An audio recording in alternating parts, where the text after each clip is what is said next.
This side Abhinandan Agrawal, assistant professor, department of physics, Poddar international college Jaipur. आज हम two port network के बारे में पढ़ेंगे। टू पोर्ट नेटवर्क समझने से पहले हमें सबसे पहले पोर्ट को समझना पड़ेगा कि पोर्ट क्या होते हैं। पोर्ट यहाँ पे अपन समझने के लिए डायग्राम देखते हैं। पोर्ट बेसिकली एक पेयर ऑफ टर्मिनल्स होते हैं। इसका मतलब दो टर्मिनल्स के पेयर को अपन एक पोर्ट कहते हैं, लेकिन उसमें एक कंडीशन फॉलो होना चाहिए। जो करंट किसी टर्मिनल में एंटर कर रहा है वही करंट उसमें लीव करना चाहिए। इसका मतलब I1 is equal to I2। अगर कोई टर्मिनल्स के पेयर आई में करंट में ये कंडीशन फॉलो होती है तो अपन उन दोनों टर्मिनल्स को या पेयर ऑफ टर्मिनल्स को अपन पोर्ट कह सकते हैं। ये एक इलेक्ट्रिकल सर्किट है, इसके अंदर ये दो टर्मिनल हैं। यहाँ पे I1 करंट इनपुट हो रहा है और यहाँ पे I2 करंट यहाँ से निकल रहा है। ये दोनों टर्मिनल्स के पेयर को अपन एक पोर्ट कह सकते हैं यदि वो I1 is equal to I2 condition को फॉलो करते हैं। यहाँ पर वन पेयर है, इसका मतलब यहाँ पे वन पोर्ट है, इसीलिए अपन इसको बोलेंगे one port network. Two port network की बात करते हैं जिसमें टू पेयर्स होते हैं। डायग्राम देखते हैं। ये टू पोर्ट नेटवर्क है, ये एक इलेक्ट्रिक सर्किट है। इसके इस साइड एक टर्मिनल्स का पेयर है और इस साइड दूसरे टर्मिनल का पेयर है। यहाँ पर भी ये इसको अपन पोर्ट तभी कहेंगे जब ये पोर्ट कंडीशन सेटिस्फाई करेगा। पोर्ट कंडीशन सेटिस्फाई करेगा तभी ये टू पोर्ट नेटवर्क कहलाएगा, नहीं तो नहीं कहलाएगा। अपन यह समझते हैं कि पोर्ट कंडीशन कौन सी है। सबसे पहले लीनियरिटी होनी चाहिए। दैट मीन्स यहाँ पर I और V के बीच का रिलेशन एक लीनियर होना चाहिए।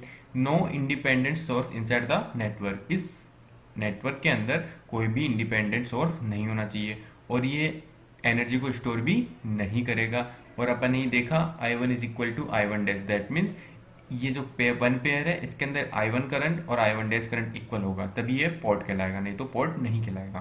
तो यहाँ पे देख रहे हैं ये वन पोर्ट, ये अनदर पोर्ट, इसलिए अपन कह रहे हैं ये वन पोर्ट, ये सेकंड पोर्ट। इसे अपन इनपुट पोर्ट भी बोल सकते हैं और इसे आउटपुट पोर्ट भी बोल सकते हैं। तो यहाँ पे दो पोर्ट है इसलिए अपन टू पोर्ट नेटवर्क कहते हैं। टू पोर्ट नेटवर्क को ही अपन फोर टर्मिनल नेटवर्क भी कह सकते हैं। अपन ने देखा कि एक टू पोर्ट नेटवर्क होते हैं, एक वन पोर्ट नेटवर्क होते हैं। वन पोर्ट नेटवर्क में दो टर्मिनल होते हैं और टू पोर्ट नेटवर्क में फोर टर्मिनल होते हैं। अपन ऐसे सर्किट भी देखते हैं जिनके अंदर तीन टर्मिनल होते हैं। अब तीन टर्मिनल वाले नेटवर्क को अपन टू पोर्ट नेटवर्क बोले या वन पोर्ट नेटवर्क बोले। तो इस प्रॉब्लम को सोल्व करने के लिए इन दोनों टर्मिनल के बीच में एक ग्राउंड टर्मिनल होता है, इसको अपन कॉमन ले लेते हैं और कॉमन लेने से थ्री टर्मिनल नेटवर्क एक टू पोर्ट नेटवर्क के अंदर कन्वर्ट हो जाता है। यहाँ पर देखा है कि वन पोर्ट नेटवर्क है और यहाँ पे टू पोर्ट नेटवर्क के ग्राउंड अपन ने कॉमन ले लिया है। टू पोर्ट नेटवर्क के अंदर फोर वेरिएबल्स होते हैं, V1, V2, I1, I2, जो अपन को यहाँ पे दिख रहा है। ये इनपुट पोर्ट है और ये आउटपुट पोर्ट है।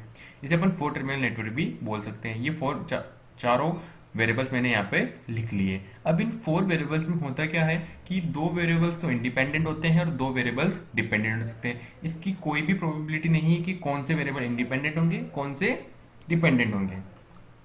यहाँ पे इस टाइप से अपन दो वेरिएबल्स को इंडिपेंडेंट, दो वेरिएबल को डिपेंडेंट वेरिएबल्स लेंगे तो अपने पास टोटल 6 कॉम्बिनेशन बनेंगे। मैंने यहाँ पे एक कॉम्बिनेशन लिखा है कि यहाँ पर I1 I2 इंडिपेंडेंट वेरिएबल है और उस पर डिपेंड कर रहा है V1।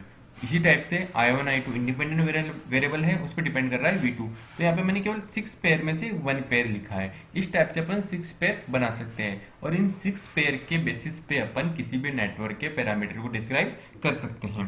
तो अपने पास टोटल टू पोर्ट नेटवर्क के 6 पैरामीटर्स होते हैं। फर्स्ट है जेड पैरामीटर्स। जेड पैरामीटर्स अपन ने देखा कि यहाँ पे जब I1 I2 इंडिपेंडेंट होगा और V1 V2 डिपेंडेंट होगा तो इस टाइप का जो पैरामीटर होगा वो जेड पैरामीटर्स होगा। तो आने वाले वीडियो लेक्चर में अपन इन एक एक करते हुए सभी पैरामीटर्स को स्टडी करते जाएंगे और टू पोर्ट नेटवर्क या फोर टर्मिनल नेटवर्क के बारे में पूरी जानकारी हमें मिल जाएगी। Thank you for being with us.